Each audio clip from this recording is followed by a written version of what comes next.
Wonderful. I am now delighted, as Senator Brown had hinted, to carry on our dialogue with someone who has been a fearless leader in larger conversations on economics and racial equity.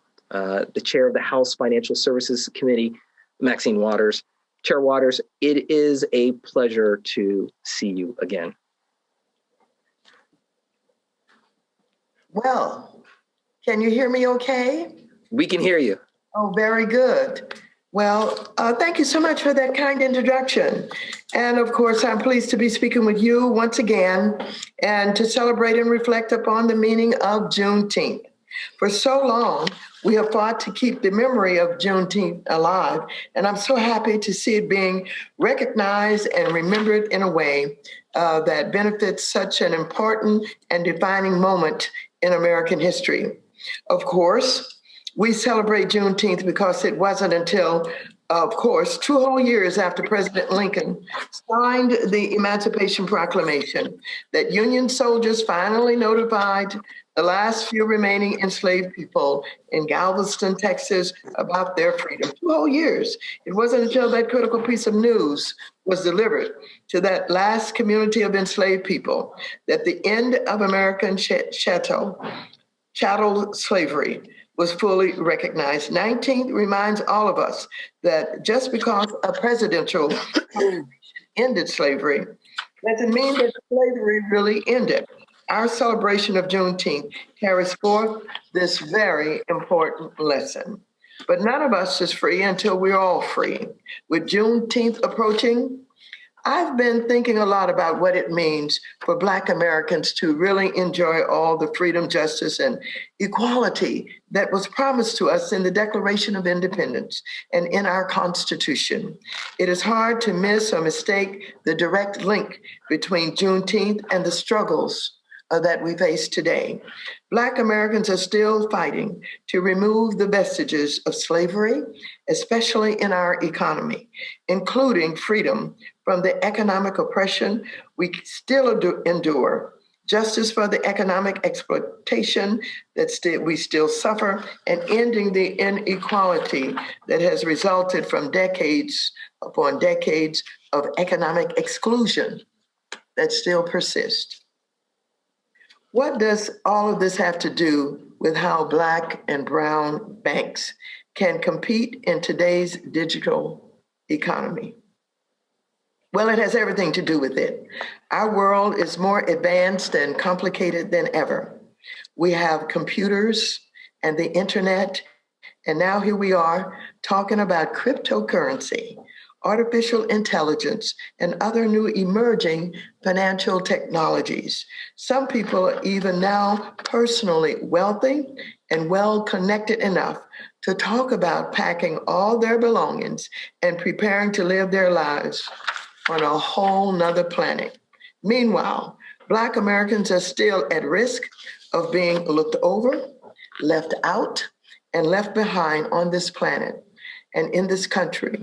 We know from our history that new technologies and facing new frontiers do not guarantee racial equality. In fact, these things have a history of exacerbating racial inequality. Our mission, in short, is then to fight systemic racism all the way to the moon and back.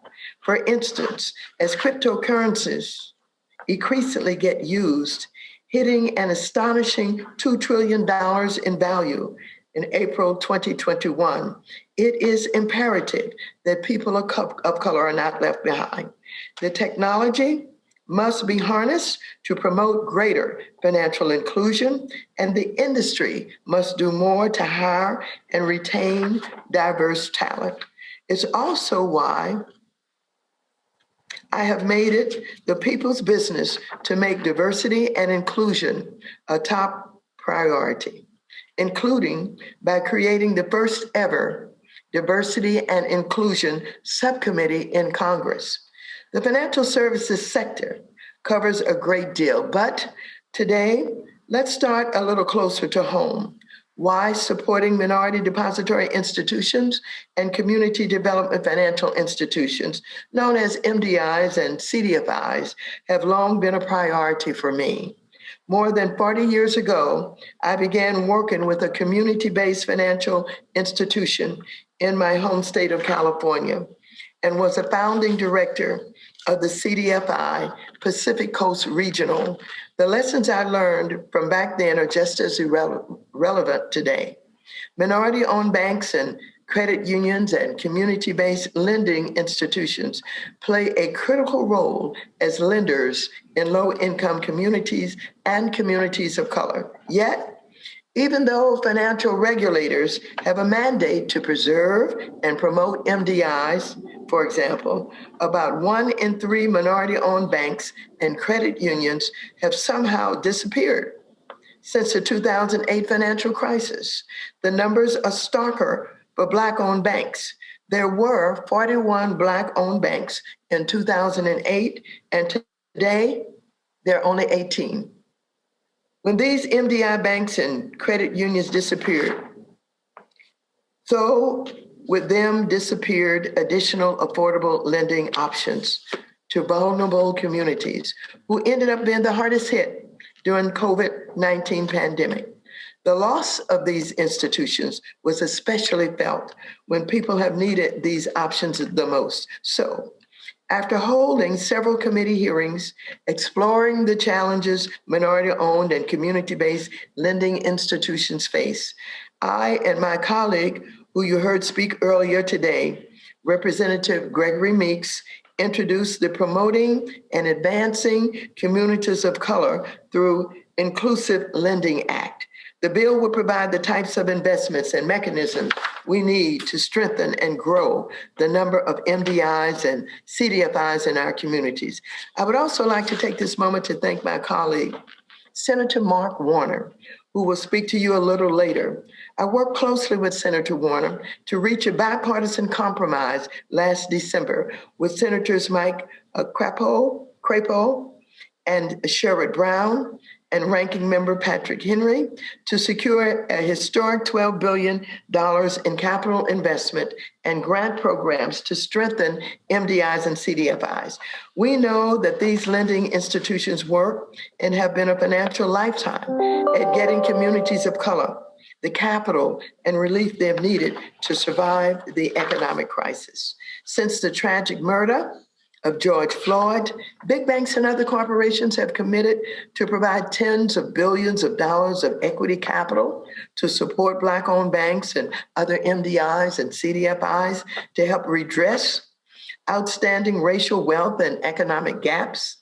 These investments have the potential to help these institutions secure the technology they've needed to scale and provide better opportunities and investments into the communities that they serve.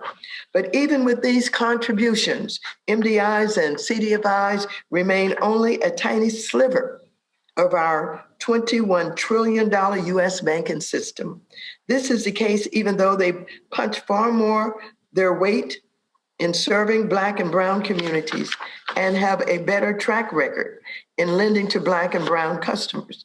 It will be nearly impossible to reach the new customers needed to compete in the digital economy without ongoing investment in cutting-edge financial technologies, social media outreach, mobile apps, and the costly product development needed to break through the noise and remain competitive.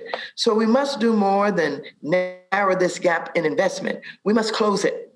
I recently convened a hearing with the big bank CEOs to ensure they're following through with their commitments to provide MDIs and CDFIs, and I will to support these MDIs and CDFIs, and I will continue to encourage the private sector to do what it can to strengthen these diverse and mission-driven financial institutions. I also created the first ever task force on financial technology and task force on artificial intelligence that will collectively look at how we can promote greater financial inclusion in this digital age, but we cannot rely on the private sector alone to bring about the systemic change we so desperately need.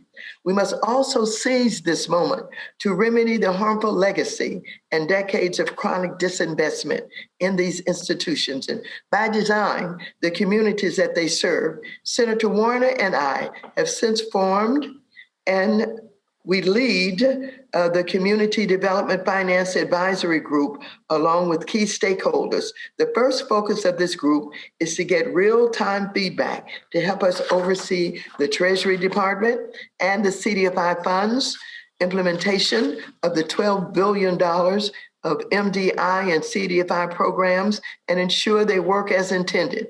We will also explore other actions Congress, federal agencies, and the private sector can do to provide even more support for these institutions. Yes, there's a lot to cover in financial services, and to make sure the sector is serving everyone equitably. As Professor Brummer said in a podcast interview that we did together a while back, there is a great canvas of this enormous universe of issues, from banking to financial technology to artificial intelligence.